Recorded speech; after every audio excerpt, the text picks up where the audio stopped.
Ready roll. Ma'am पहले तो आप अपने बारे में बताएं, दूसरे ये कि ये सॉन्ग जो आज where is Najeeb film short film के लिए डायरेक्टर शादाब सिद्दीकी ने फिल्माया है, यानी कि आप गा रही हैं उनकी फिल्म में गाना, तो क्या कहेंगी इस सॉन्ग को लेकर? फर्स्ट ऑफ ऑल शादाब से मेरी मुलाकात हुई एक्चुअली थ्रू फेसबुक, और उनका काम मुझे पहले भी शॉर्ट फिल्म्स कर चुके हैं तो बहुत अच्छा लगा। और कल ही एक्चुअली उन्होंने ये गाना भेजा, धर्मेंद्र जी का कंपोज किया हुआ और इनका लिखा हुआ एहसास जी का, और लिरिक्स और धुन दोनों सुन के बहुत अच्छा लगा, एकदम एप्ट मूवी के लिए। वो जो फीलिंग होना चाहिए एक माँ का टुवर्ड्स द सन, तो आज मैं रिकॉर्ड कर रही हूँ। उम्मीद करती हूँ कहीं अच्छा ना कहीं आप भी एक माँ हैं, तो क्या कहेंगे उस माँ के लिए कि इसने अपना एक बेटा खोया है और 1.5 महीना हो गया, अभी तक कोई पता नहीं है, 90 डेज लगभग हो गए, कोई अता पता नहीं है, गवर्नमेंट भी कोई कुछ कह नहीं रही है, तो उसके बारे में आपका क्या है? एक माँ की जो फीलिंग होती है वो ये एक्सप्लेन करना मेरे लिए, क्योंकि वो जगह पे वो जो चीज़ से गुजर रही है वो मैं यहाँ पे खड़ी होके मैं एक्सप्लेन नहीं कर पाऊँगी कि कैसे एक माँ फील करती होगी, जो ये ब्लैंक जो एक समा बांधा है और होप है कुछ होने का, और so it's very very sad. हर बच्चे अपने माँ बाप को अच्छी एजुकेशन के लिए, अच्छी कम्युनिटी बनाने के लिए कहीं भेजते हैं, तो नजीब जो गया था जेएनयू के अंदर पढ़ने के लिए गया था, तो वहाँ पे आप क्या कहेंगे उसके बारे में कि लड़ाई झगड़े और उसके बाद ही ऐसा माहौल बना है? First of all I am not aware of I am not aware of the story, so to talk about it. तो इस शॉर्ट फिल्म के लिए क्या शुभकामनाएं? बहुत अच्छा करें, आगे उनको बहुत अच्छा काम मिले, क्योंकि ऐसे स्टोरीज लेके उसको प्रेजेंट करना भी एक हिम्मत की बात होती है, तो I wish him lots of luck. Thank you. साहब और धर्मेंद्र साहब जी, ऑलरेडी पहले से आप जुड़े हुए हैं आपस में, तो ये गाने के बारे में क्या कहेंगे आप जो नजीब फिल्माया जा रहा है? जी सिद्दीकी जी ने मुझे एक शायद 11 बजे के आसपास कॉल किया था रात में, तो उन्होंने बोला कि एक छोटा सा एक लोरी टाइप का कुछ माँ के लिए, माँ का एक प्रेम अपने बच्चे के लिए, एक उस टाइप का कुछ 4 लाइन अगर हो सकता है तो मुझे बड़ा अच्छा लगा, और वो इस टाइप का करते रहते हैं तो मुझे बड़ा खुशी होती है, बहुत अच्छा काम करते हैं वो। तो मैंने उसी टाइम एहसास जी से बोला कि कुछ अच्छा सा लिखिए। एहसास जी ने उसी टाइम 1 घंटे के अंदर वो मुझे लिख के दिया लिरिक्स, हम लोगों ने मॉर्निंग में बैठ के उसको कंपोज किया और फिर आज रिकॉर्ड कर रहे हैं अभी।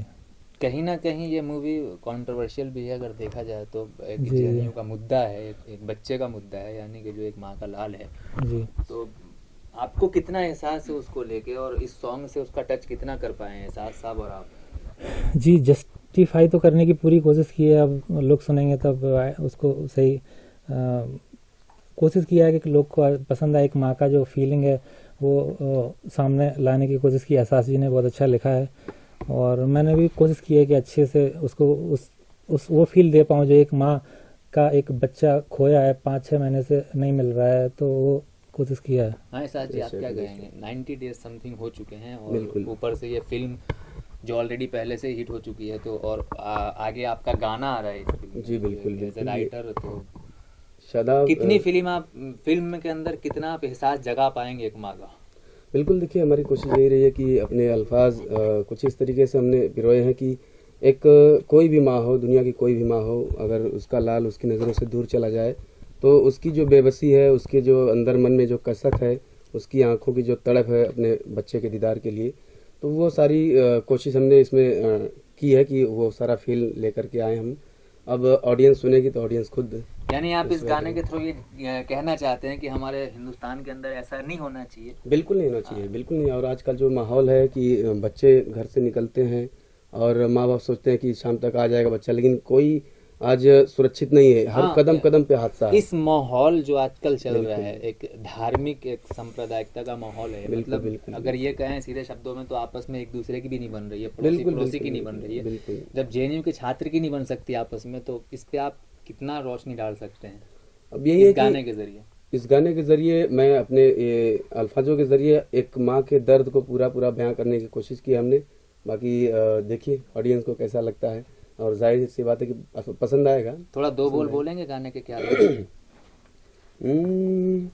मेरे नैनों के नर्म उजाले, ममता मेरी निहारे तेरी राहें, भीगी पलकों पे पड़ गए छाले, तड़पे सीने से लगाने को ये बाहें, सुना आंगन है मेरे मन का, सुना आंगन है मेरे मन का, मेरे आंचल का छोड़ के जहां, लाल तू है कहाँ, मेरे लाल तू है कहाँ, लाल तू है।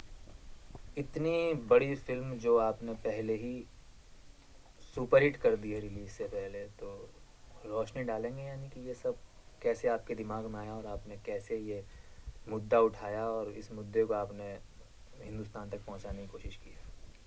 एक्चुअल में मैं शूटिंग कर रहा था, मेरी एक फ़िल्म थी लखनऊ में बाबरी मस्जिद करके, मैं वहाँ शूटिंग कर रहा था। उस टाइम पे ये मामला हुआ, तो हम लोगों ने हर एक अच्छे मुद्दे को हम लोग अपने शॉर्ट फिल्मों के ज़रिए दर्शाते हैं कि अगर कुछ भी इस देश में होता है तो हम अपनी शॉर्ट फिल्मों के ज़रिए लोगों को संदेश देते हैं कि ऐसा नहीं होना चाहिए। तो नजीब का मुद्दा था और लगातार मुझे मैसेज आ रहे थे जो मेरे दोस्त यार हैं कि शादाब भाई कुछ उठाइए इस मुद्दे को।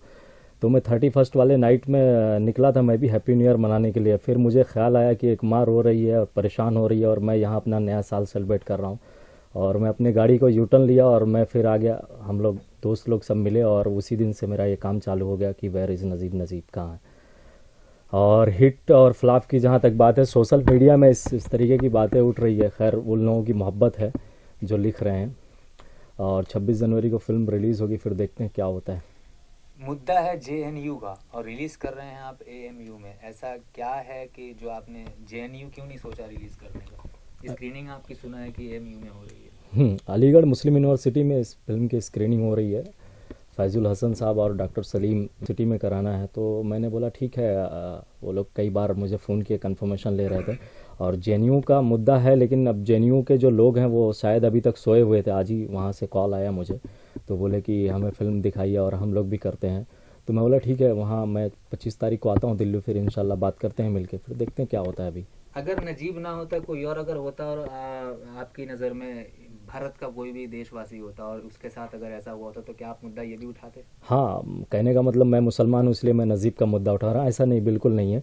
अगर वो सुरेश, रमेश, हरभजन, टॉम कोई भी होता तो मैं इंशाल्लाह यही मुद्दा उठाता हर बार। अभी बेंगलोर कांड जो हुआ था 31 वाली नाइट में, मैंने उस पर भी शॉर्ट फिल्म बनाई है पनिशमेंट करके, जो इंशाल्लाह नजीब के बाद वो मेरी नेक्स्ट शॉर्ट फिल्म होगी जो रिलीज़ होगी। ऐसा नहीं है, मैं कोई धर्म उरम को मानता नहीं हूँ, मैं सिर्फ इंसान को मानता हूँ। मतलब मुद्दे ही क्यों आप लेते हैं कि हर बार, पिछली बार भी 2 फिल्में आपने शॉर्ट रिलीज में वो भी मुद्दे ही थे, तो अक्सर आप मुद्दे ही पे क्यों खेलते हैं फिल्म में अगर देखा जाए तो? मुझे दिखाने के लिए तो बहुत कुछ है, इस देश और समाज में बहुत कुछ है। आजकल लोग सेक्स वक्स बना के नाम कमा रहे हैं, लेकिन मुझे ऐसा कुछ बनाना नहीं है, क्योंकि मुझे वो मुद्दा बनाना है जो देश का हो और जिससे लोग जो मुद्दे को नहीं उठाते, मैं उस मुद्दे को उठाना चाहता हूँ और समाज के सामने मैं अपने शॉर्ट फिल्मों के ज़रिए प्रेजेंट करना चाहता हूँ कि ये है, ऐसा है। आज माँ का गाना रिकॉर्ड हो रहा था, जो एक सैड सॉन्ग, जहाँ तक कह सकते हैं कि उदासी से भरा हुआ सॉन्ग होता है, तो वो आप कितना उसको उतने ही रंग में लेके आ सकते हैं? एक्चुअल में मैं शॉर्ट फिल्म तो मैंने चालू किया था, बहुत छोटे से चालू किया था।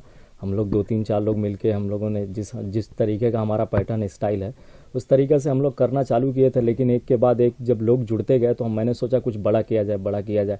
फिर अलीगढ़ मुस्लिम यूनिवर्सिटी से जब हमारा बुलावा आया कि 26 जनवरी को आइए, तो हमने सोचा कुछ डिफरेंट किया जाए। तो फिर हमने सोचा एक माँ का दर्द एक गाने के थ्रू से हम लोग दिखाते।